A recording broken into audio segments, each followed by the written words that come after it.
So as you know, this is a doubly sacred, doubly consequential time. It's Shabbat Shuvah. It's the Shabbat before Yom Kippur, the holiest day of our year. And it's also days before October 7th, the 2-year anniversary of October 7th. So we have Yom Kippur coming up, and then shortly after that, October 7th, 2 years later. And so we could not think of a more compelling speaker than Ofir Amir, who is here from Israel. And in order to introduce Ofir Amir and his experience at Nova on October 7th, I wanted to invite our beloved friend and longtime member, Danny Kraft, to come on up.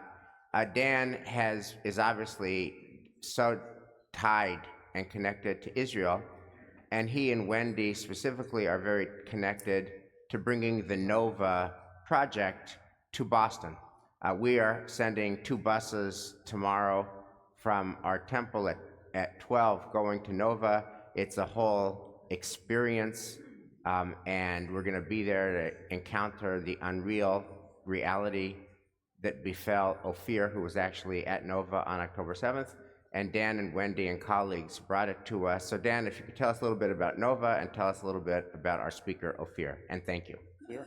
Yeah, Good. perfect. Everyone can hear me? I don't think I've been here at this bima since my bar mitzvah, so it's great to see everyone.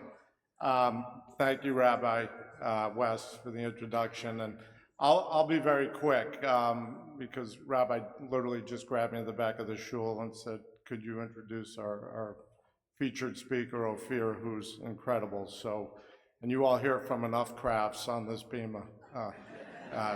Although my Abba did a great job with the Haftorah, whoever was here for Rosh Hashanah. But yeah, as Wes said, Wendy and I actually visited the exhibit in New York about 1.5 years ago, the Nova exhibit, and we were blown away just by the reality, the rawness. It's a powerful exhibit. But what's really special is it truly depicts the atrocities that happened on that day at the Nova site. And as we were going through, the young lady who was touring us, who was actually a survivor herself, said, yeah, you know, we're packing up and we're moving it to LA in about a week. And we were surprised at that point. We thought, you know, it's in New York, it's down in this beautiful building, perfect setting down near Wall Street. We said, why are you moving it? She said, I'm not involved in those decisions, but they're bringing it around to major cities around the world. So I said, okay, is it coming to Boston? She said, I'm not sure. She introduced me to one of the big machers who was there that day, and I said, is it coming to Boston? He said, well, we're going to major cities around the world. And I said, okay, have you thought about Boston? He just kind of gave me an inquisitive look. He's actually here today, Seth Davis, who's the CEO of the Tribe of Nova Foundation. He said, look, you know, if you want to bring it there, he gave me the budget. He said, here's the financials. Here's what you'd have to do to get it to Boston. It was, you know, raising the money. And as we always do in this community, we punched above our weight and raised the money and no problem. So it was, Wendy and I, you know, are just part of a team that got it here, and it's our honor to bring it here.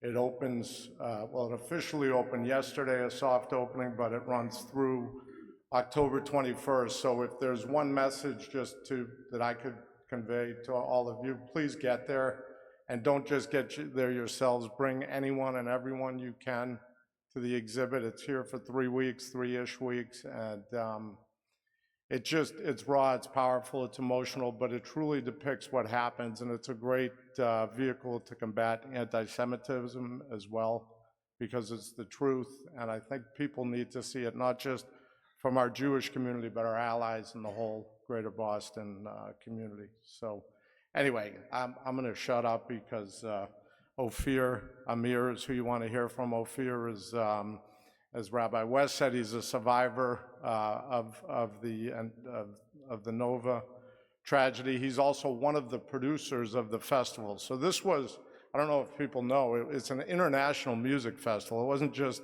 an Israel thing. I mean, there were people at this festival from 25 plus countries. There were DJs who flew in to perform at the festival from 6 or 7 different countries. So it was a major international music festival that Ofir and his team helped produce. And he was obviously there that day and has a pretty interesting and unique and powerful story. So I'm gonna turn it over to my friend Amir and let him come up. And again, thank you all for listening. And please get everyone there to the Nova exhibit while it's still here in Boston.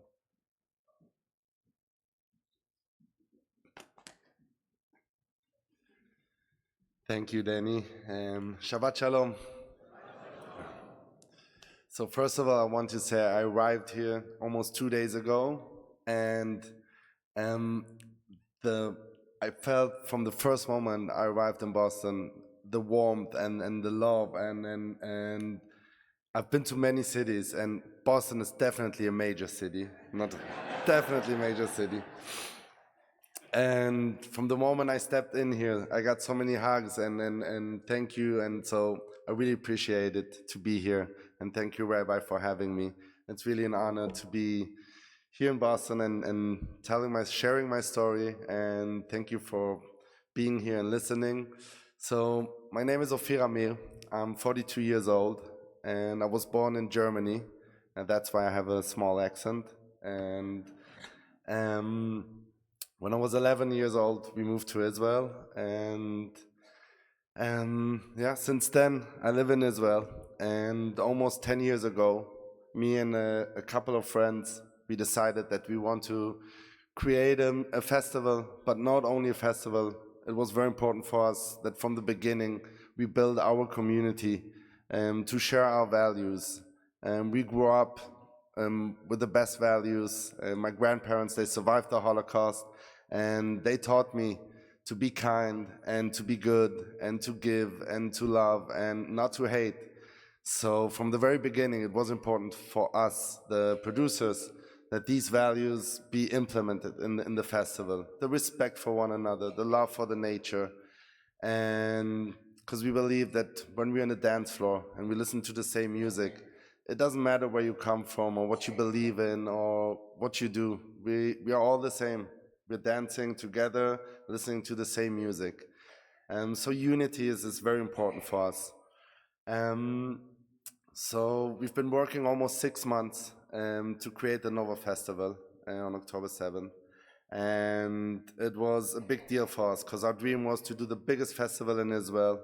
And like Danny mentioned, we had over 300 people coming from all over the world for this festival in Israel. And the DJs, also, most of them came from Europe, from South Africa, and also from the States. And October 6th was really a dream come true. Over 4,000 attendees came to the festival. And to walk through this, to see this, what we created, what we worked so hard for, but to see the people, when you walk through the dance floor and everyone is smiling and everyone is happy, you know, the dance floor is supposed to be the safest place on earth. You can be whoever you want to be. And people are dressing up, and it was really true happiness. Unfortunately, on 6:29 a.m., this is when the rocket started. The first moment when we saw the rockets, when you live in Israel, unfortunately you're used to rockets. So one of the producers asked me, do you think they will shut down the music? And I'm looking at him because your mind doesn't, you cannot believe that this is happening. And I'm answering him that, well, we have the Iron Dome to protect us, so I'm not sure they're going to shut us down. When I finished the sentence, a second later, the police officer already came running towards the main stage and told the DJ to turn off the music and telling everyone there are rockets in the sky, the festival is over, please go to your cars and go home. As the producers, we stayed behind to help the police to evacuate everyone. And almost 2 hours later, we already got some of the news, like every 10 minutes we heard about another shooting, about more terrorists, but again, your mind doesn't want to believe that this is happening. unfortunately, when you live in Israel, you're also used to terror attacks. And so almost 2 hours later, we understand that this is real, this is happening. We see the terrorists. We were at the festival site with a lot of other peoples, and already injured people came back to the paramedic station. And this is when we see them coming, the terrorists coming with their pickup trucks and heavy machine guns, and over 100 terrorists came to the Nova site. By the way, they didn't know that there was the Nova festival. They came there by mistake, and this is why they took them almost 2 hours to get there. And when we see them, they were just shooting everywhere. Everyone they saw. People were running, and people were running next to me. We understand that we have to run and evacuate ourselves. And while they're running, they just shot into the crowd, and bullets were hitting next to us. And this is when we decide to jump into a car. We tried to save as many, and we were like 7 people sitting in the car. And we decided just to drive away through the open fields. We didn't know where to go. And a few moments later, this is when we saw 5 terrorists waiting for us. Again, the first less than a second when I saw them, I was sure, again, your mind doesn't want to believe that this is real. So less than a second, I thought that these were Israeli soldiers. But then we saw the green headband, and they immediately opened fire. I got hit. The bullet went through the car door into both of my legs. And I'm lucky to be standing here and walking again. And when the driver, he managed to escape. He managed to drive away, and before we reached the main road, there were more terrorists shooting at us, and then more. And somehow the driver decided just to take a turn and hide between there was this beautiful orange tree, a lot of orange trees, so he decides to hide with the car there. My friends, when we stopped, my friends tried to take me out of the car, and I realized that I cannot move. There was too much pain, and I told them, just leave me next to the car. And this is when I realized that also my friend that was sitting in front of me, he also got hit by the bullets. So we were lying next to each other, and unfortunately I saw him taking his last breath almost 2 hours after we got there. And while I was lying there for the next 4 hours until the rescue came, the only thing that gave me strength and to keep myself calm and to stop the bleeding, and it was my wife, Lior. She was 9 months pregnant at home on that day, and she was talking to me over the phone. I didn't want her to worry, so fortunately I had to lie to her, and I didn't tell her that I got shot. I told her that I'm fine, that we are hiding, and we're just waiting for the rescue to come.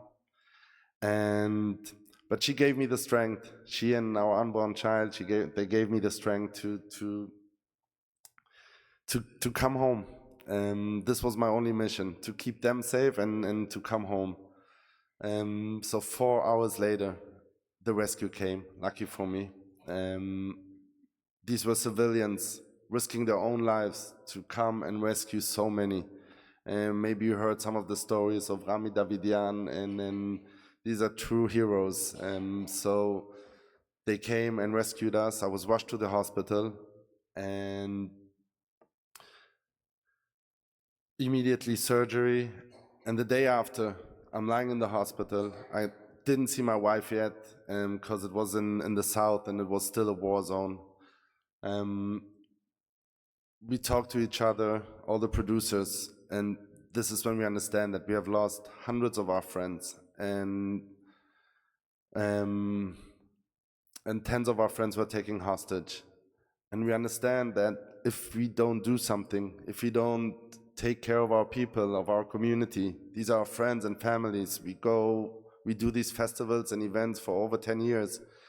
We know so many, and if we don't do something, then no one will do this for us. So a few days later, we open a healing center, and a place for the survivors and the bereaved families, and just a place to come and heal together.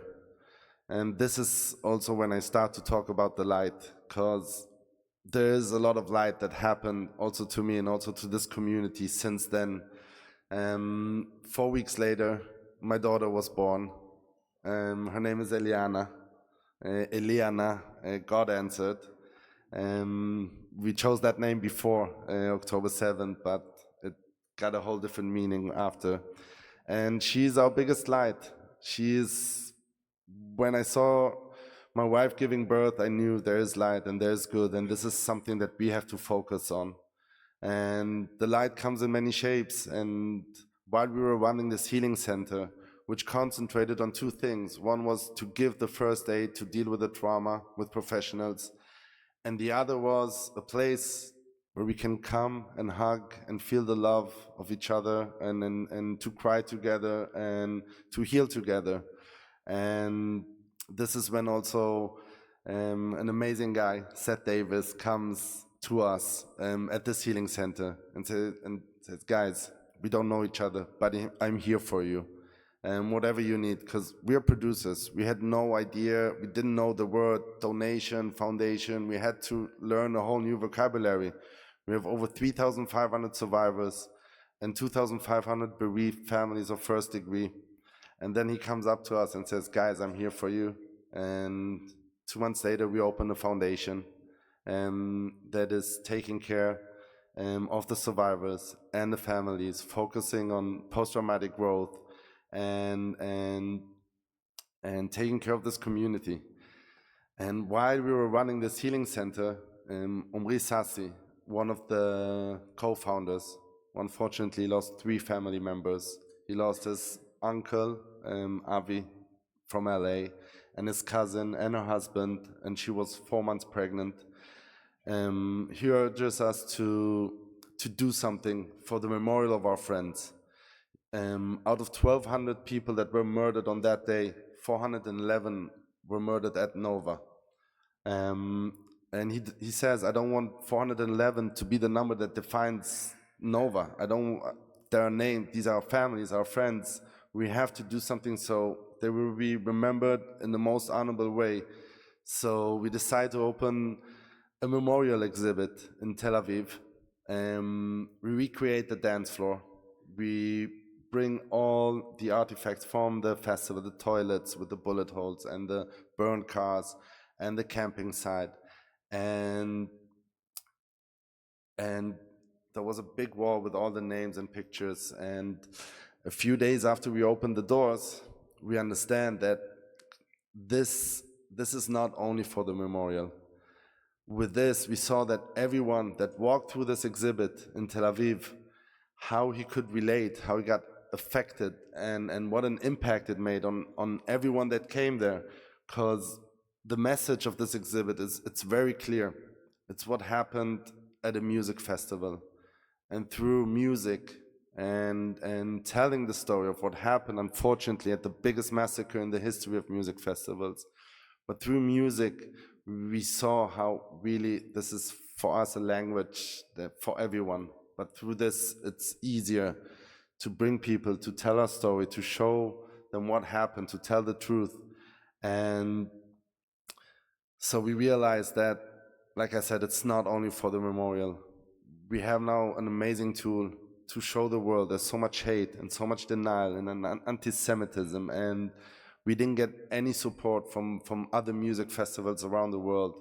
And we understand that, okay, we will tell our story. We will show the world. With this exhibit, we can educate people.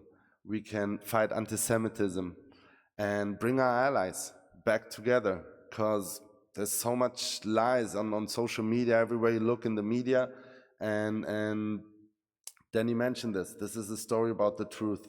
And it's not about taking sides. It's not about politics or religion or Israel. Of course it is. It happened to us because we're Jews and in Israel. But when you walk through, it's simple. It's between good and evil.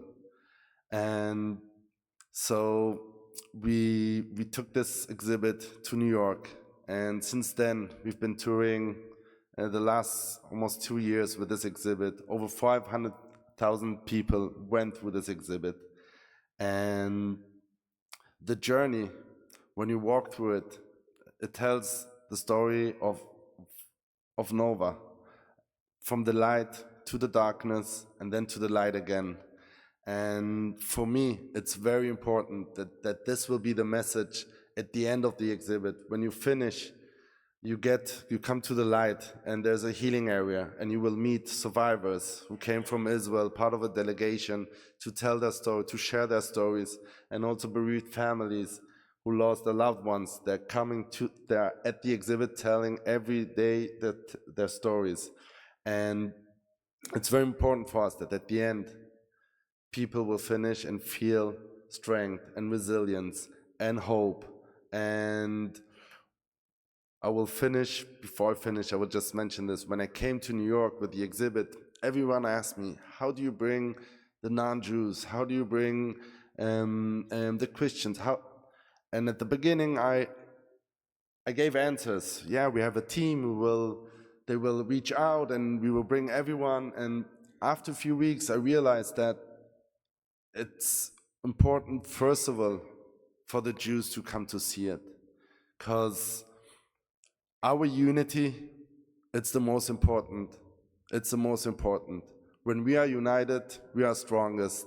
And unfortunately, October 6th in Israel, we weren't so united. But this is also, for me, one of the major why I'm doing this. When we are not united, bad things happen. It's very simple. And so I ask you kindly, come to the exhibit and bring whoever you know. And this is, as I said, it's a place where you can also have conversation. There's live testimonies every day. And I will finish with again, thank you. Thank you for Dan and Wendy Kraft for supporting us and doing really a long journey with us to bring it here. And Kim and Alan Hartman, who also she came here today, and it's warming my heart to see you and your support and this beautiful community. Thank you. I really feel at home, and I wish you Shabbat Shalom and Shana Tova. So, thank you, Ofir. I got a question for you. Yeah. But before you got here, we have a wonderful 15-year-old named Maya Afghan who's here, who became an Israeli citizen over the summer, and she played on the Israeli softball team, which played in Spain. And she is 15, and she described for the congregation the hate and the vitriol that she experienced in Spain. The anti-Semitism, you're Nazis, and you're doing genocide, and Free Palestine, and et cetera, and the graffiti, and they had to play at a different stadium, and they were shouted out when the Israeli national anthem was playing. All these people from Spain were shouting out the Israeli national anthem, and they had to sing Hatikva really loud. And here's my question. How do you've seen hate up close and personal in ways that you described so poignantly. What can we learn about transcending all that hate and creating and shaping a better world? So first of all, when this happened, October 7, and at the beginning, I was really believing it happened only to us, and then it happened to us in Israel. But then I came to New York, and then to LA and Miami, and telling my story. And then I realized this didn't only happen to us in Israel. It happened to every Jew all around the world. We are not fighting only in Israel, the war. We are fighting today for our survival everywhere. And my grandparents, as I mentioned, they survived the Holocaust. And not only they survived the Holocaust, they built a country. they built a family in Israel. And, you know, without them even knowing, they gave me the tools to deal with what happened to me, to not only to me, they gave us the tools to deal with what happened. And we were raised not to hate, we were raised to love and to accept and to respect. And there is no other way. There is light everywhere. And we just have to look for it. And hate is the easiest thing. But to overcome it and to think about our future and to think about our family's future, this gives me the strength, even though I saw hate right in front of me and the worst evil that you can imagine. You know, when we, like I said, united, and this is how I get the strength to be here, to speak to you, when you listen to me, when I walk up here and so many people come and hug me and say thank you, this gives me the strength. So you just have to look for it. It's very easy. Well, Ofir, thank you for being the light. Thank you for being the strength. Thank you for your inspiring story and your inspiring words. Dear friends, please come to Nova. We've got a big crowd tomorrow going to Nova. We have a few seats available. Please sign up after Shabbos. We should fill those buses and come on your own in big numbers to be with and to learn from our brothers and sisters in Israel. Deep gratitude, Ofir.